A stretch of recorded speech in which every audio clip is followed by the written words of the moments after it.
allowed churches to be everything, but not a house of prayer.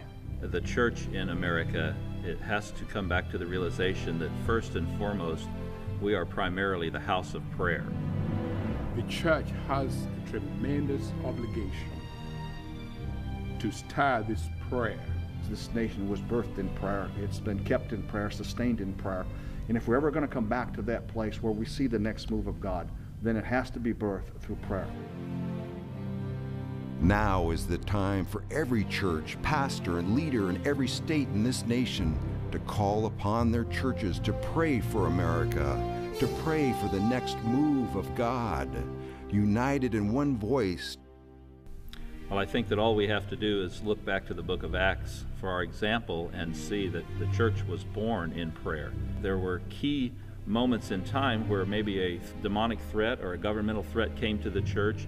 The church gathered together and began to pray, and God responded with His power and was able to take the church to another level of His glory and His power. It seems as though anytime there's a demonic threat or some kind of a threat, that God responds by increasing His power and His kingdom.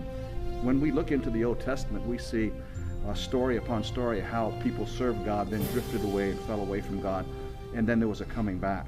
I am of the conviction that just as history repeats itself, God also repeats Himself. Why are we seeking God? We are seeking God because the enemy is coming in to turn that which used to be a foundation, a godly foundation. I am absolutely convinced that the only thing that's going to turn our cities, our churches, our nation, our state around is going to be an uncommon move of the Holy Spirit. It begins with us. We have to demonstrate it, we have to teach it, we have to preach it, we have to blow the trumpet and motivate our people to pray. And if every church does that, we shall see a transformation and a powerful revival unleashed in this nation and around the world. I believe there's going to be a move of God, and the devil will be on the run when that begins to happen, because the church is still the powerful agent in the earth to stop the enemy from having his way. The church in America is so powerful in worship, so powerful in the word. If only they could also balance it with prayer, heaven could kiss the ground down here in America. I therefore encourage believers and pastors and leaders, wherever they are, to give even much more time in prayer as they give much more time to the word and to worship. This will make a very big difference. When people come together in homes and pray before they go to bed, early in the morning before they go to work, if people could come together during lunch hours and also pray. This is what's happening in Uganda. Our church is known for this. 24/7, there's prayer going on in this church. Even right now as I speak to you, over 500 intercessors and prayer warriors are on their knees right now crying out for revival, for peace, for healing in Uganda, in Africa, and across the world.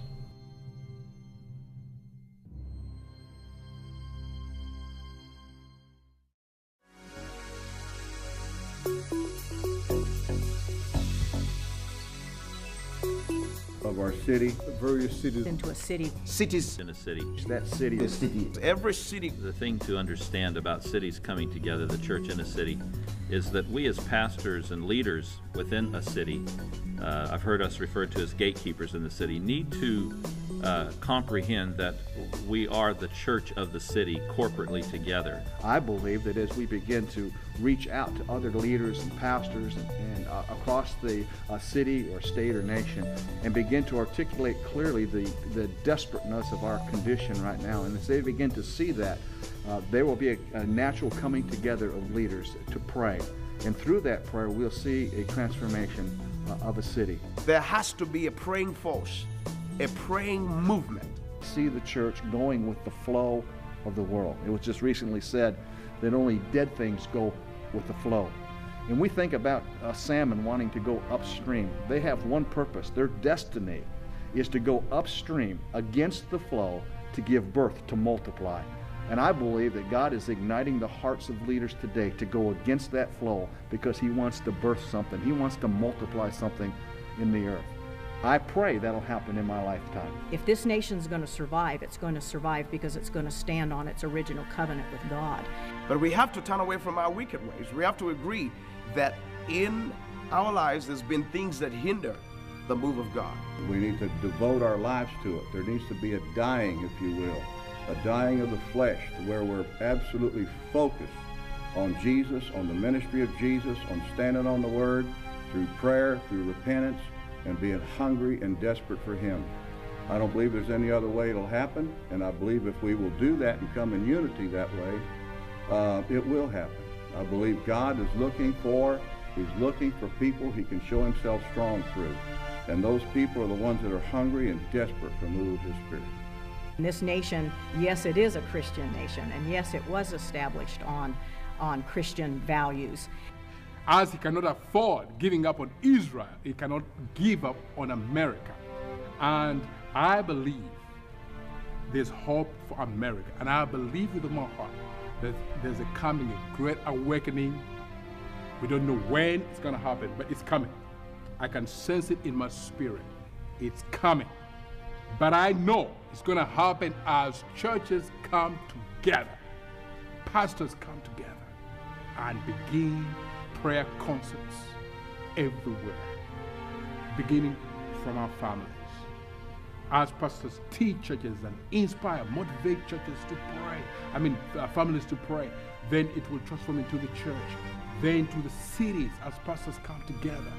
And when that happens, I believe, I can sense it in my spirit, that revival is coming to the United States like never before.